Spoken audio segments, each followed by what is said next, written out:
Praise the Lord. So last week we ended with Abraham and Melchizedek.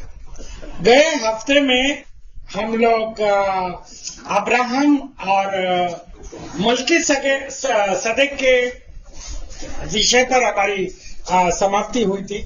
So last week we checked from, looked at Hebrews chapter 5 and we saw that Apostle Paul is saying to the believers that I have many things to write about this topic, but since you are dull in hearing, I am not writing everything. और इब्रानी के 5वें अध्याय में प्रेरित पौल ये लिख रहा है कि मुझे बहुत कुछ आपको बताना है, कहना है, समझाना है, लेकिन आप सुनने में ऊंचा सुनाई देते हो. But then in Hebrews chapter 7 verse 1 to 10, we saw that Apostle Paul has given them something which itself is huge for us. और हम लोग इब्रानी के 7वें अध्याय के तरफ पढ़ेंगे तो हम लोग उसके ऊपर 1 से 10 तक अगर हम 7वें अध्याय के पढ़ेंगे तो हम लोग को ये इतना भारी लग रहा है कि समझने में हमको बहुत कष्ट होता है. So last week you said that we will read Hebrews chapter 7 verse 1 to 10 and meditate upon it and share some thoughts additionally from what it was written here. और इसीलिए मैंने कहा था आप लोगों को घर जाकर इब्रानी के 7 का अध्याय का 1 से 10 तक आप पढ़ लीजिए और फिर उसके ऊपर कुछ विचार तुम्हारे मन में उत्पन्न होता है वो जरा आकर मुझसे पूछ लेना. So if there are any thoughts from brothers and sisters, we will first hear that. अगर कोई भी विचार आपके सामने आ रहा है, अगर आपने पढ़ा हुआ हो तो जरूर आएगा, अगर आपने पढ़ा नहीं है तो नहीं आएगा. हाँ, तो पढ़ा हुआ होगा और आपको कोई बात है तो बताना. Let us take some of those things. Genesis chapter 14 verse 18. उत्पत्ति के 14 का 18.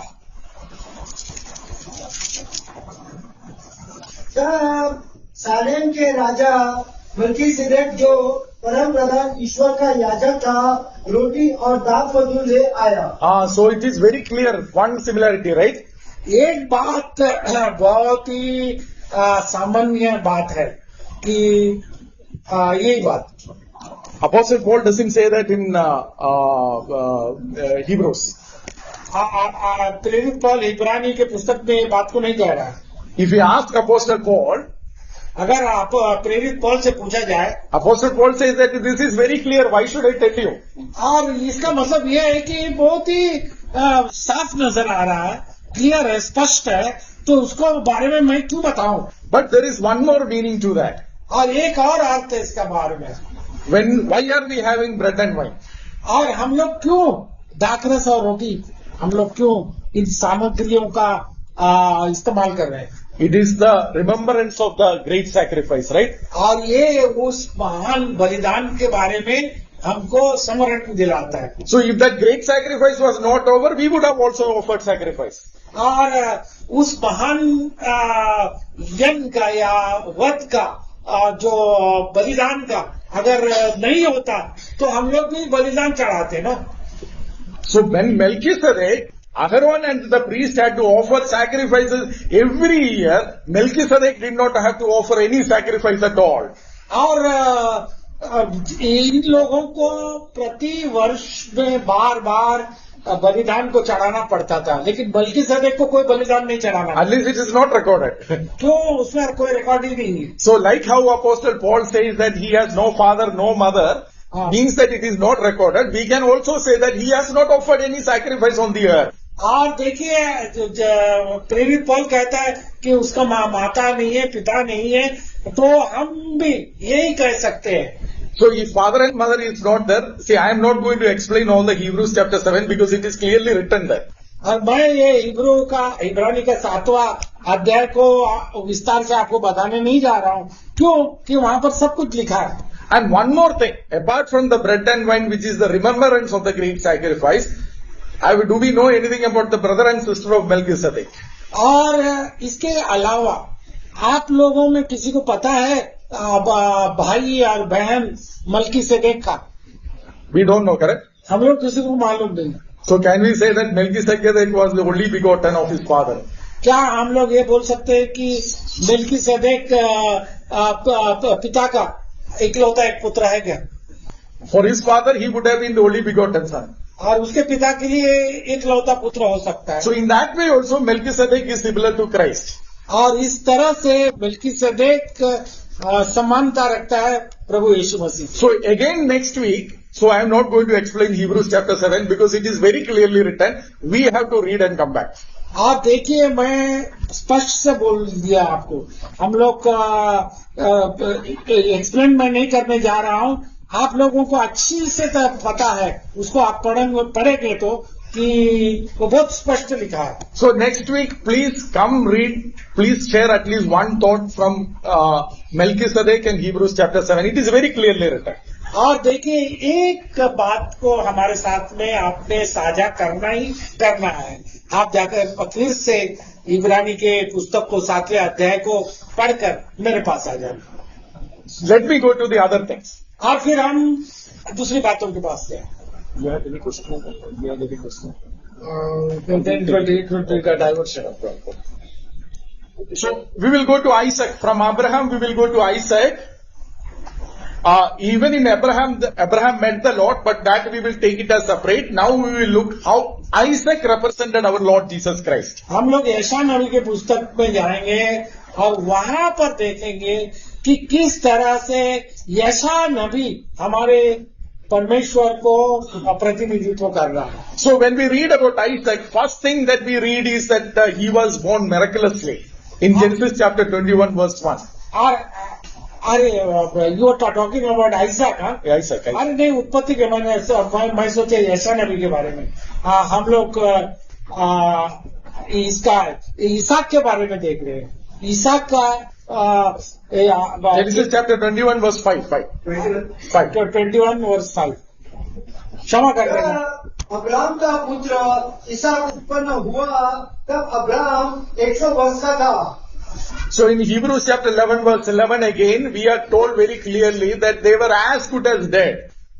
देखिए, इब्रानी के पुस्तक में 11 के 11 में ऐसा लिखा है कि वो लोग मृत्यु के जैसे हो चुके थे. यानी 100 साल का उम्र को पहुंच जाता है, वो तो कभी बच्चा पैदा नहीं कर सकता है.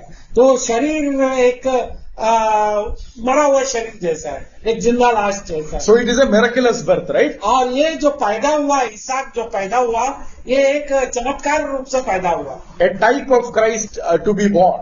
और ये हमारे प्रभु यीशु मसीह का प्रतीक बन जाता है जो पैदा होने जा रहा था. And second, read Genesis chapter 22 verse 2. उत्पत्ति के 22 का 2 पढ़ लीजिए. उसने कहा, अपने पुत्रों को अर्थात अपने एकलौते पुत्र एकलौता पुत्र है, your only son. एकलौता पुत्र, तुम्हारा एकलौता पुत्र. Was Isaac the only son? क्या आइसाक अकेला बेटा था? Ishmael was there, correct? हाँ, इस्माइल था ना. उसको पहले 13 साल पहले इस्माइल पैदा हुआ. But Isaac was the only promised son. आइसाक वादा किया गया बेटा था. परमेश्वर ने कहा था कि तेरे वंश, तेरे कोख से, सारा के कोख से जो उत्पन्न होगा वही ये हकदार होगा. So promised son was only one. और वादा किया हुआ बेटा केवल एक था. And similarly, our Lord Jesus Christ is the only promised seed that saves the mankind. और देखिए, इसी तरह से हमारा प्रभु यीशु वो बीज है जो अदन की वाटिका में परमेश्वर ने वादा किया था कि इसका बीज, स्त्री का बीज तेरा सर को कुचल देगा बोल के, शैतान का सर कुचलेगा.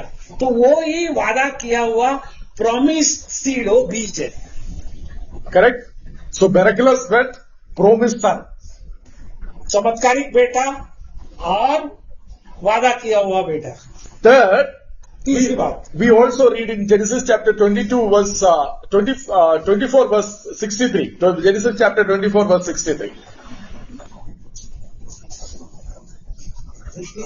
63. सांझ के समय वो मैदान में ध्यान करने के लिए निकाला था और उसने आंखें उठाकर क्या देखा कि ऊंट चले आ रहे हैं। रिबका ने भी आंखें उठाकर इसहाक को देखा और देखते ही ऊंट पर से उतर पड़ी। So see how where Isaac and Rebekah meets. यहाँ पर देखिए एक मिलन का स्थल, कैसे वो लोग मिल रहे हैं। Where did Isaac and Rebekah meet? आइज़ाक और रिबेका कहाँ मिले? We know that Isaac and Rebekah is the representative of Christ and church. और देखिए हम लोग जानते हैं आइज़ाक और रिबेका जो हमारे लिए एक प्रतीक है, एक चिन्ह है।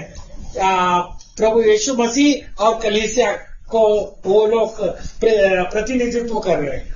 But where did they meet? Did they meet at the house or did they meet in between? वो घर पे मुलाकात हो गई या रास्ते पे मुलाकात हुई? Read 1 Thessalonians chapter 4 verse 16 and 17. पहले थेसलोनियन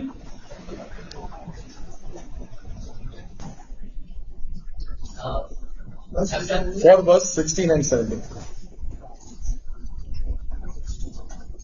क्योंकि प्रभु आप ही स्वर्ग से उतरेगा, उस समय ललकार, प्रधान दूत का शब्द सुनाई देगा, परमेश्वर की तुरही फूकी जाएगी और जो मसीह में मरे हैं वे पहले ही उठेंगे।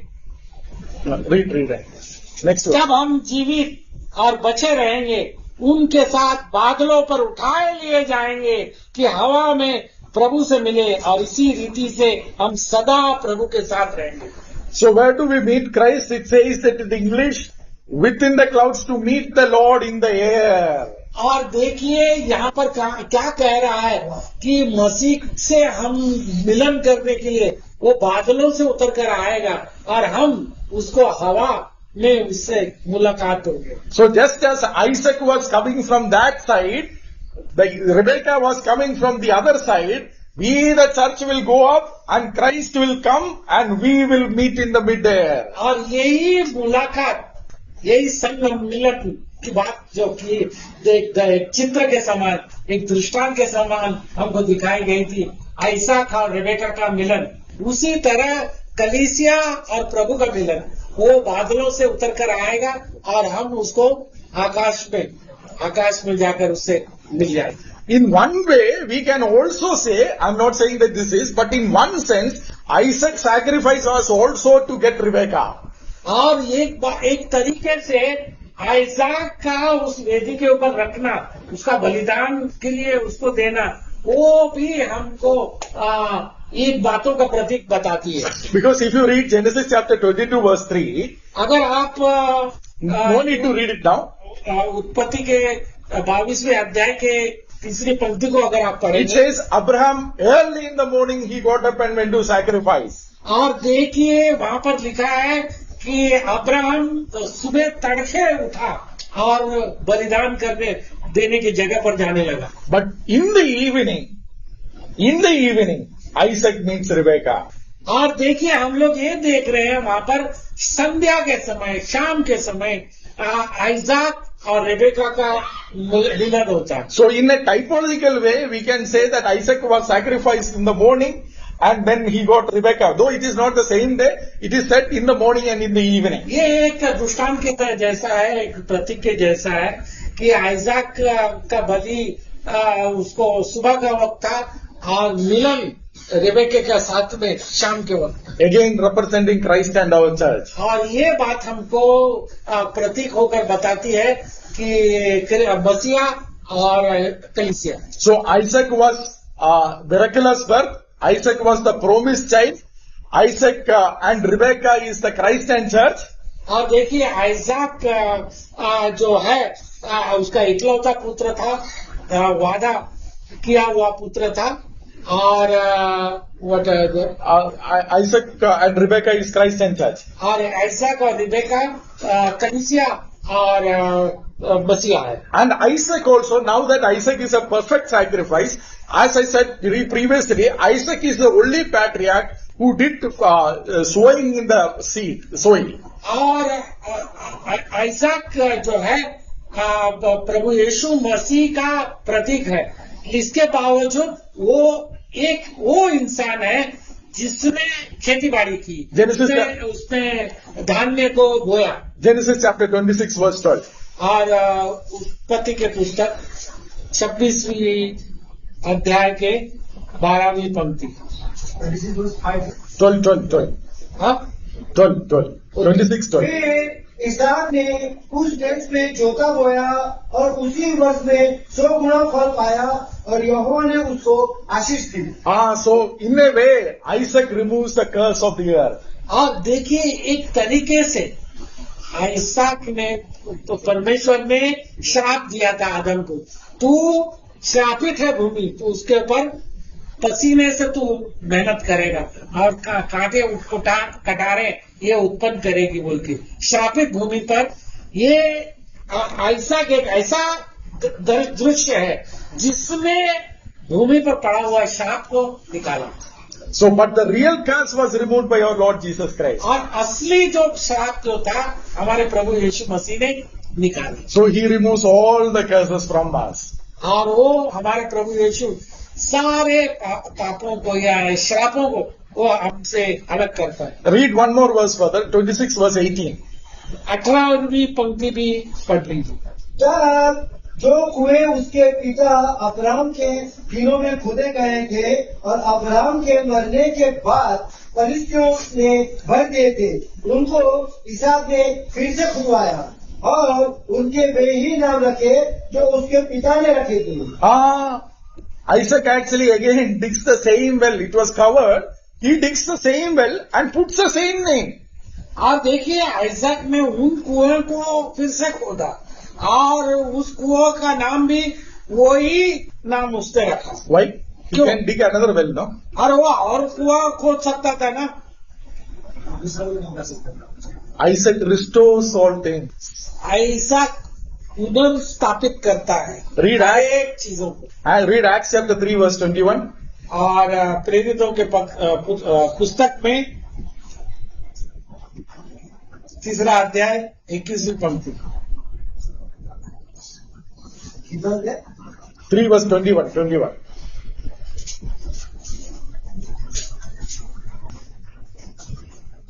अवश्य है कि वह स्वर्ग में उस समय तक रहे जब तक कि वह सब बातों का इंतजार कर ले जिसकी चर्चा परमेश्वर ने अपने पवित्र भविष्यवक्ताओं के मुख से की, जो जगत की उत्पत्ति से होते आए।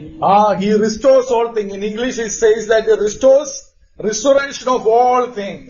इंग्लिश में बहुत अच्छी तरीके से बताया गया है कि वो पुनर्स्थापित करता है हर एक चीजों को। So Isaac in a way represented that restoration. और यहाँ पर लिखा है सुधार करता है।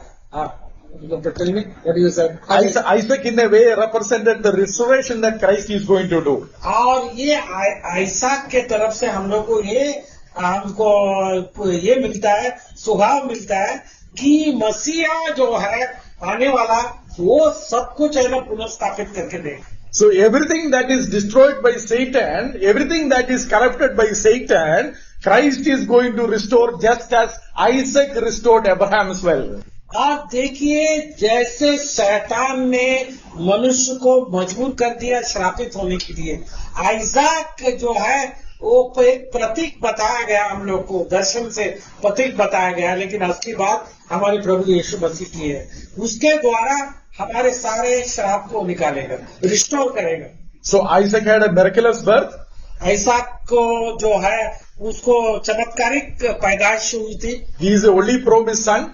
और वो एक वादा किया हुआ बेटा था। And one point that I didn't mention, that he was sacrificed and he was actually rose again like Jesus Christ, figuratively. और देखिए उसको बलिदान होने का था, इसहाक को अब्राहम से कहा था, लेकिन उसके जगह पर एक मेढ़ा को बलिदान किया गया। लेकिन ये क्या बताता है, हमारे प्रभु यीशु मसीह का प्रतीक बताता है कि उसके जगह पर है ना प्रभु यीशु मसीह है। And then Isaac and Rebekah represented Christ. They meet in the midday, they meet in the midway, and we will meet in the midday.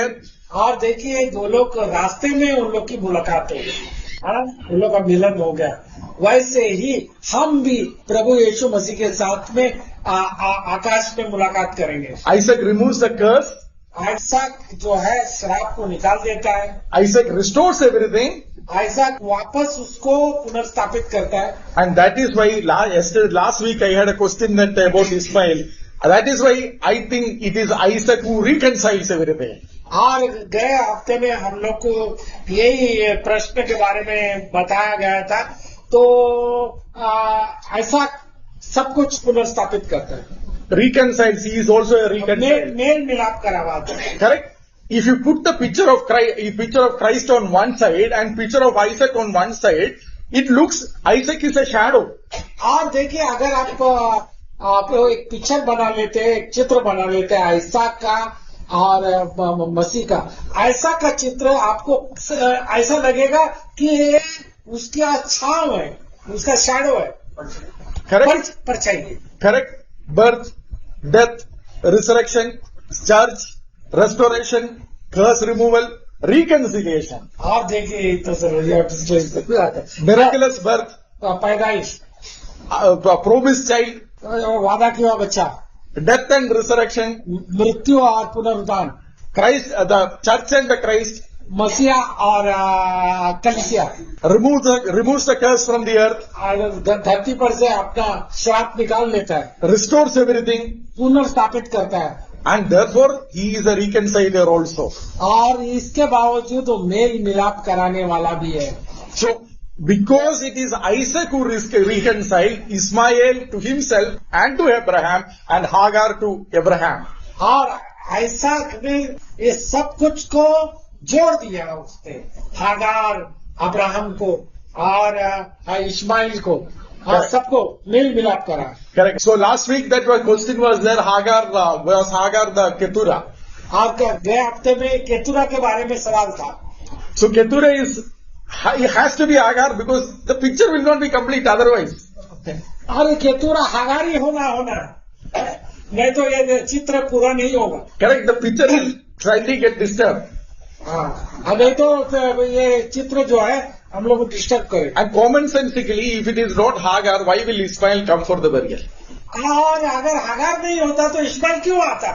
अगर उसकी माँ होने की वजह से तो इस्माइल आ गया ना। When his mother is abandoned and if Abraham marries another woman, why will Ishmael come? Ishmael will not come. No common sense, right? अगर उसके माँ को त्याग दिया होगा तो और उसका बाप ने दूसरी शादी कर ली होगी तो इस्माइल क्यों आएगा? Ismail came because it's his mother. और इस्माइल इसलिए आया कि उसकी माँ है। 100%. Because see, names are always different. If you look at Moses' father, he has Reuel and Jethro, 2 names. और देखिए मूसा का पिता का भी 2 नाम है, रूएल है और जेथरो। So there are many people in the Bible who has 2 names. और बहुत सारे लोग ऐसे हैं बाइबल में उनके 2 नाम है। That I believe it. And one more thing about Isaac. और एक और बात आइसक के बारे में, My brothers and sisters, Isaac was the first one to receive the promise that God said, I will be with you. और देखिए आइसक एक मात्र ऐसा व्यक्ति है जिसके बारे में प्रभु परमेश्वर पिता ने कहा कि मैं तेरे साथ रहूंगा। Abraham did not receive that promise. Abraham को वो प्रॉमिस नहीं मिला। Abraham walked before God, Hanok walked with God, but they never got the promise that I will be with you. और हनोक परमेश्वर के साथ चला, अब्राहम परमेश्वर के साथ चला, नोआ परमेश्वर के साथ चला, लेकिन एक ऐसा व्यक्ति है जिसके बारे में कहा गया है कि मैं तेरे साथ रहूंगा। So that is a great blessing that we also have, right? और वही आशीर्वाद, वही आशीष हमको मिली है। Read Genesis chapter 26 verse 3 or Genesis chapter 26 verse 24.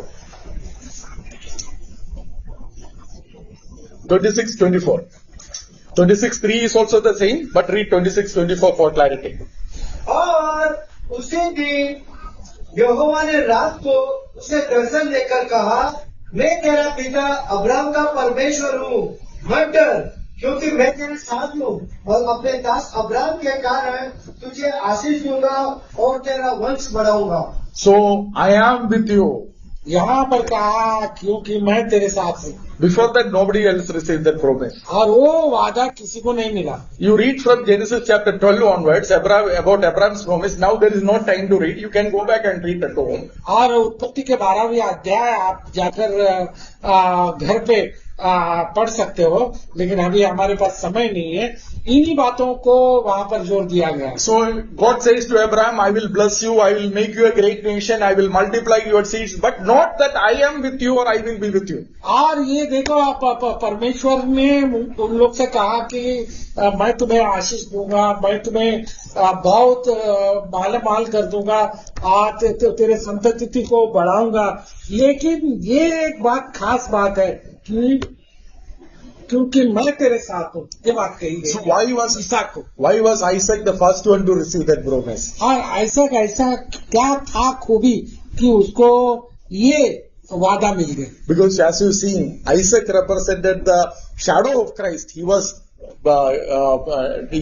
sacrificed and he rose again. And from that time onwards, this great blessing will be for the believers. और इसी कारण जो है आइसक ये दर्शाता है कि वो प्रभु यीशु मसीह का परछाई है, और उस परछाई के आधार पर जब हम लोग ध्यान करते हैं तो जो वादे उसको किए गए हैं वो हमको उस वादे का लाभ मिलता है. From then onwards, the great revelation of how God is going to be with us is given.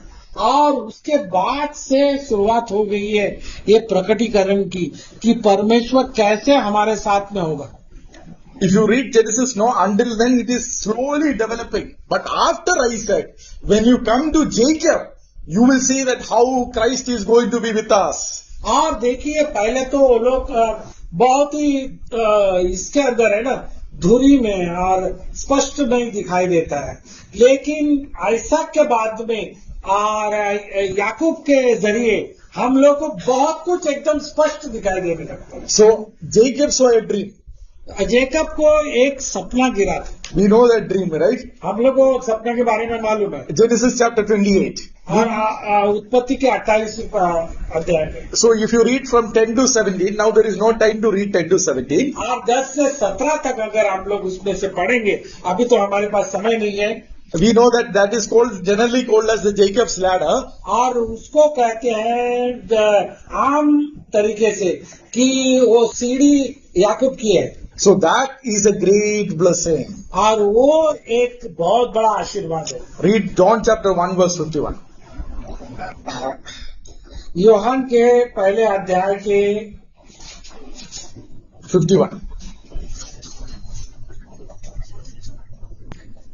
फिर उससे कहा, मैं तुमको सच सच कहता हूँ कि तुम स्वर्ग को खुला हुआ और परमेश्वर के स्वर्ग दूतों को ऊपर जाते और मनुष्य के पुत्र को के ऊपर से उतरते देखो. Angels of God ascending and descending on the Son of Man. फरिश्ते उस सीढ़ी से, वो सीढ़ी जो है प्रभु यीशु मसीह है, और उस सीढ़ी से चढ़ते हैं और उस सीढ़ी से उतरते हैं. So who is the ladder of Jacob? और वो सीढ़ी क्या थी याकूब की? Who is the ladder of Jacob? Jacob saw the ladder or the staircase, which can be translated as staircase, and angels ascending and descending. Who is that one who connects the heaven and the earth? याकूब को जो सपना गिरा था और उस सपने में उसने दर्शन पाया था, एक सीढ़ी स्वर्ग जाती है और स्वर्ग से वो सीढ़ी से फरिश्ते उतरते हैं और चढ़ते हैं. तो ये सीढ़ी कौन थी, ये सीढ़ी क्या थी बोलकर यहाँ पर हम देख रहे हैं यूहन्ना के 1:51 में प्रभु यीशु मसीह खुद ही कहता है कि स्वर्गदूत ऊपर जाते हैं और मनुष्य के पुत्र के ऊपर उतरते हैं. So very quickly we will read few verses and close it.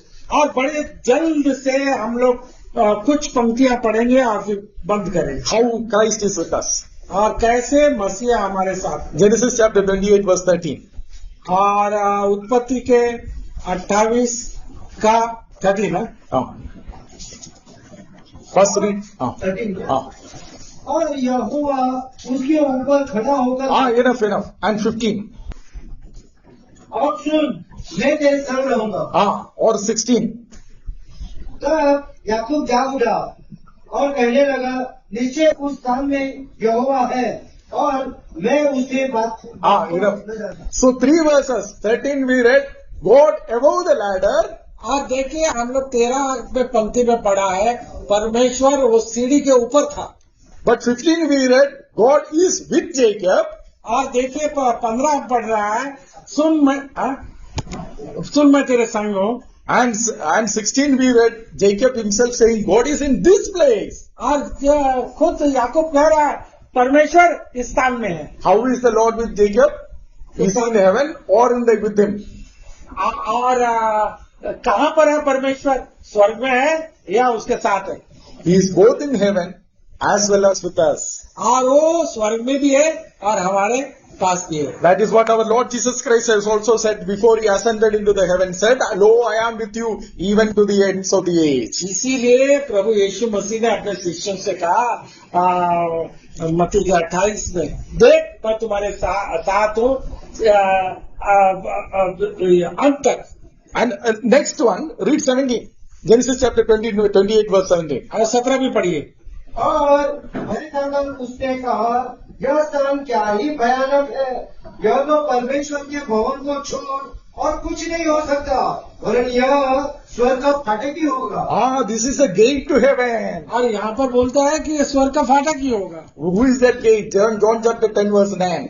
और यूहन्ना के 10:9 में क्या कौन है वो फाटक? I am the door. प्रभु यीशु कहता है, स्वर्ग का द्वार मैं ही हूँ There is no other gate. और दूसरा कोई गेट नहीं है। My brothers and sisters, remember it. In Genesis chapter 11, और देखिए यह बात याद रखना, in Genesis 11, they tried to build a tower up to the heavens. और देखिए वो उत्पत्ति के 11वें अध्याय में वो लोग एक बहुत बड़ा ब्रुज यानी टावर बांधने लगे और टावर का सिरा जो है वो स्वर्ग पहुंचता था। But there is no tower to the heaven. There is no other gate to the heaven except the gate, the ladder of Jacob, which is none other than our Lord Jesus Christ. दूसरा कोई दरवाजा नहीं है, दूसरा कोई फाटक नहीं है, दूसरा कोई जरिया नहीं है, केवल वो जो दर्शन याकूब को मिला था, उसने जो सीढ़ी देखी थी और सीढ़ी के ऊपर परमेश्वर है, वही सीढ़ी हमारा प्रभु यीशु मसीह है, वही हमारा द्वार है, वही हमारा फाटक है। What happened when people tried to build the tower?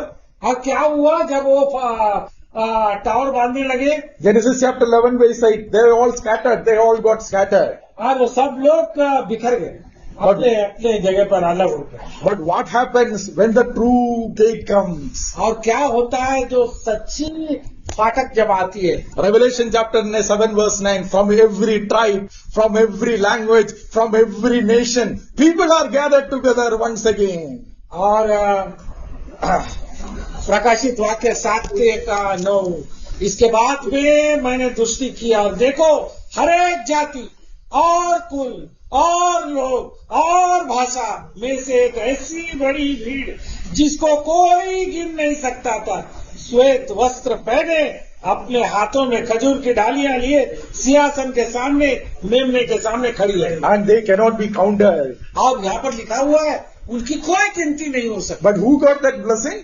वो आशीर्वाद किसको मिला? Saying 28 verse 14, Genesis chapter 28 verse 14 to Jacob, it says, your seeds will be like the dust of the earth or stars of the sky. और ये इसमें लिखा गया है उत्पत्ति के 28:14 में, तेरा वंश भूमि के कुल के किनकों के समान होगा, पश्चिम पूर्व उत्तर दक्षिण चारों ओर फैलता जाएगा और तेरे वंश के द्वारा पृथ्वी के सारे कुल आशीष पाएगा।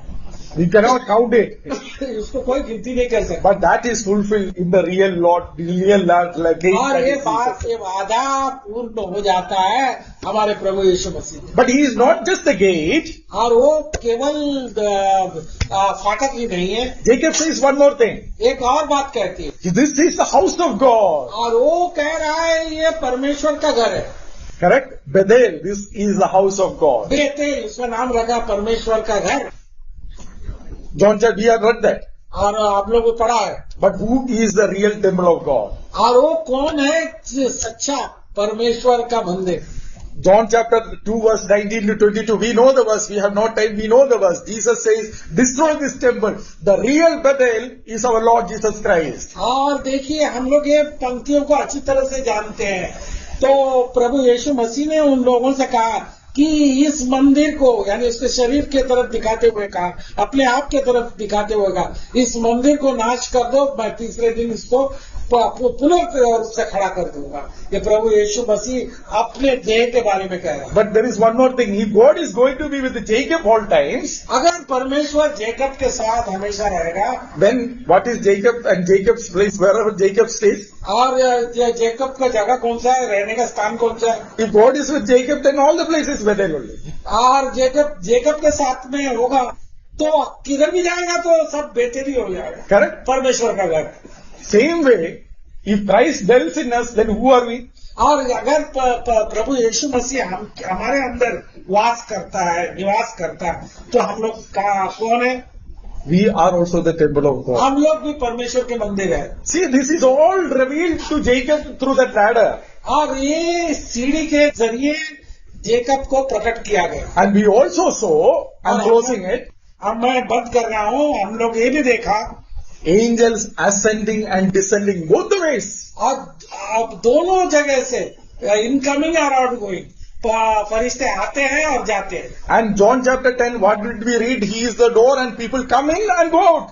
और जहाँ यूहन्ना के 10वें अध्याय में प्रभु यीशु कहता है ना, मैं द्वार हूँ और मेरे जरिए अंदर आएंगे और बाहर चले जाएंगे। Same, ascending and descending. और वही उतरेंगे और चढ़ेंगे। Because heaven and earth are reconciled. और स्वर्ग और पृथ्वी में मेल मिलाप हो चुका है। And then there is one more meaning to it. और एक और अर्थ है, Ascending is the prayer.